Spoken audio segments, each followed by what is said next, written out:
السلام عليكم ورحمة الله وبركاته. الشما حركفوني وروني أمن تابرالي أكم نجاح جرتو قربتو تعفي كباجمتو تأكين كم نجاح قبلني فياكي سني أن نجاح قوت الحمد لله.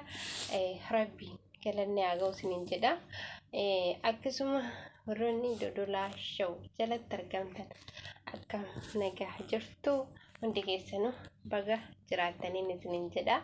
Obboleeyyan koo qaqqaalii fi gaggaarii walirraa banneetiin jirra. Inshaallah dhufnee dachaaneetiin jirra isiniin jedha. Obboleeyyan kan koo hedduu takkaan hin isin yaade ishoo kana ta'eetiin isinirraa badee dhiifama jechaati. Kusadhee ishoo waan kusadhee fi jecha badee jechuudha. Wallaahi rabbiin inshaallahi waan nu jajjabaatte hunda rabbi nuuf haa laaffisu. Akkasuma inshaallahi fayyaadhuma hin qabne rabbiin nuuf haa kennu. Bichaaf osoo hin taane numa hundaafuu jechuudha. Akkasuma inshaallahi abbootii keenya kan gara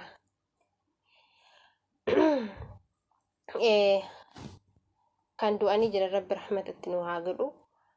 Rabbiin jeenata nuuf haa galchu jenne du'aayii kadhanna. Alhamdulillahi rabbil alamin. Akkasuma kan hin beekullee akka isin beektaniifis rabbiin inshaallahi rabbiin jeenata nuuf haa galchu isiniin jecha. Obboleeyyan kan qaalii fi gaggaarii akkasuma namoonni akka kiyyaa mana madaamii keessa dadaddan rabbiin inshaallahi waan nu jabaates madaamii nutti jabaates rabbiin nuuf haa laaffisu. Waan nu jabaate kullee inshaallahi rabbiin nuuf haa laaffisu jecha guyyaa har'aa du'aayiidhaan eegalle. Maaliif yoo jettani wallaahi du'aayin abbaa irraa fudhamtu qabdi. Hin beeknu abbaa irraa fudhamtu huma hundaafuu kan amantaa biraallee akkuma beekutti du'aayii godhachuu akka musliimaallee akkuma beekutti akkuma amantaa ofiitti osoo du'aayii godhatee bareedaadha. Akkasuma guyyaan irraa Jumaadha. Inshaallahi baga Jumaan ittiin isin ga'e isiniin jecha. Alhamdulillah rabbil alamin kan haadhaatiin nu ga'e inshaallah torbeetiinis kan 15 kan 22 kan ji'a ittiin nu nagahu dabalee irra deddeebisee kan waggaa ittiin nu nagahu isiniin jecha. Obboleeyyan kan koo gaggaarii fi gaarii fi qaalii warroonni na beektaniifis kan hin beeknes akkasuma warroonni chaalaana kanaaf haaraa taatan maatii nuuf taati nuti dabalama nu waliin du'aayii tana dhaggeeffachaa itti fufnaa isiniin jedha. Maal haasa'uu dhufte yoo jettanii wanni ani haasa'uu dhufe ammallee akkuma kisee duraanii waa'ee bal'oo osoo haasa'u irraa xiqqoo waan hin diqqishoo na dhukkubeef jecha waan irraa dhaabbadheef jechuudha. Sagalee ta'uu fi wama danda'aniin namaa ta'anii sagalee ta'uu fi dirqama narra jiru. Akkasuma warroonni miidiyaa qabdan nama akkanatti rakkatee ilmaan ofii wallaale kana dirqama nurra jiru sagalee ta'uuf jechuudha. Sagalee akka taataniif isiniin jedha. Akkasuma warroonni kan kabahaarii kakafatiyaa hojiidhaan agarsiisuu jirtan inshaallahi nus du'aayin isin bira jirra. Dhufnee waan isin irra jirtan san isinii waliin qoodachuu dadhabnu du'aayiidhaan isin gargaaruu jirra. Jajjabaadhaa akka bal'oo waan san keessaa baaftan isiniin jenna. Viidiyoo martanii nu garsiisuu osoo hin taane harkuma lafa jalaatiin rabbi isin haa gargaaru du'aa isinii kadhachuu jirra. Akka bal'oo achi keessaa baaftan isiniin jedha.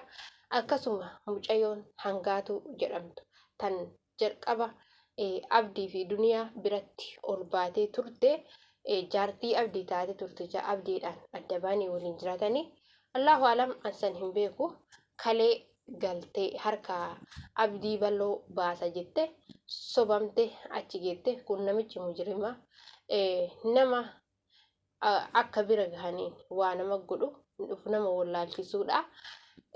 akkasitti hidhattee isa harkatti nyaatamtee jirti. Isiillee inshaallahi akkuma jette yoo dandeette waan bal'oo ijaan argitu taate ijaan argite, yoo dadhabde rabbiin nagahaan isii haa baasu. Rabbiin nagahaan mujrima san harka rabbi isii haa baasu. Kun namichi mujrimaallee mujrima awwaalamaadha. Inshaallahi rabbiin inshaallah guyyaa takka ima isa qaba. Hin ariifatina. Ariifachuunis waa hin taatu. Inshaallahi wallahi du'aayin teenya takkas taatu lamas taatu nama tokkorraa inuma fudhamte. Inshaallah du'aayi teenya tan rabbiin nurraa qeebalu, rabbiin nuuf haa godhu. Namicha kana ammoo inshaallahi rabbiin guyyaa takka isa qabe bakka inni lamuu deebee nama hin miine. Akkuma asiin dura daraartuun namicha bahaariin dararaa turte awwaalteetiin jirti. Rabbiin inshaallahi bakka namicha sanii namicha kanallee isa haa fidu. Maaliif nama darare fixe hamba. Furmaatee jawaadee namni waan kanarra geesse isaadha. Namni namoota akkanatti rakkisu jiru isaadha.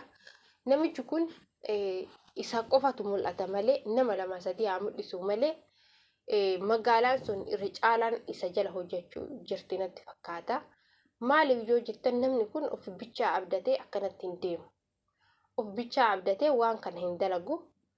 Namni illee nama abdatee miti.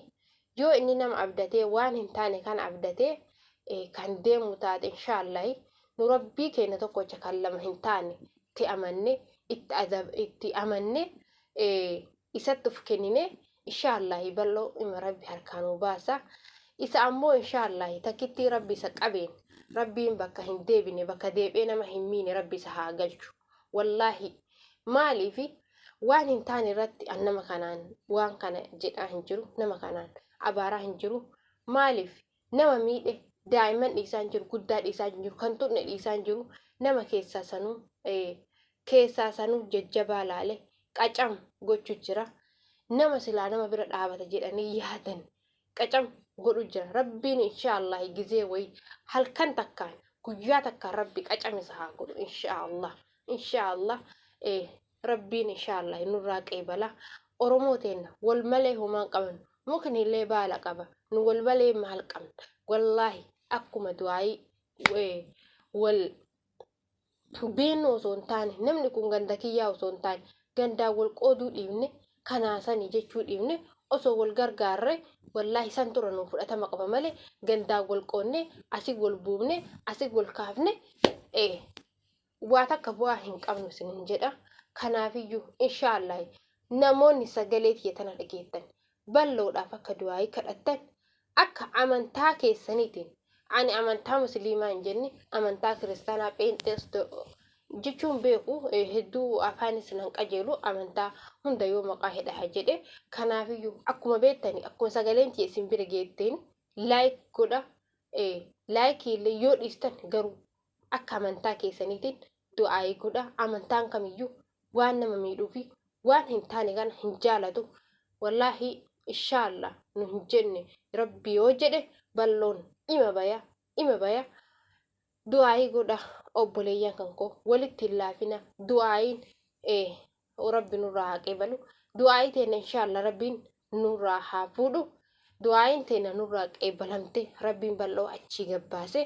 Wallahi alhamdulillah jennee rabbii keenyatti hamdaa galfan rabbi nu haa godhuun isin jedha. Obboleeyyan kan koo yoo bal'oon hin bayini ka walitti deebinu ta'a. Assalaamu alaikum warahmatullahi wabarakaatuhu isinin jedha.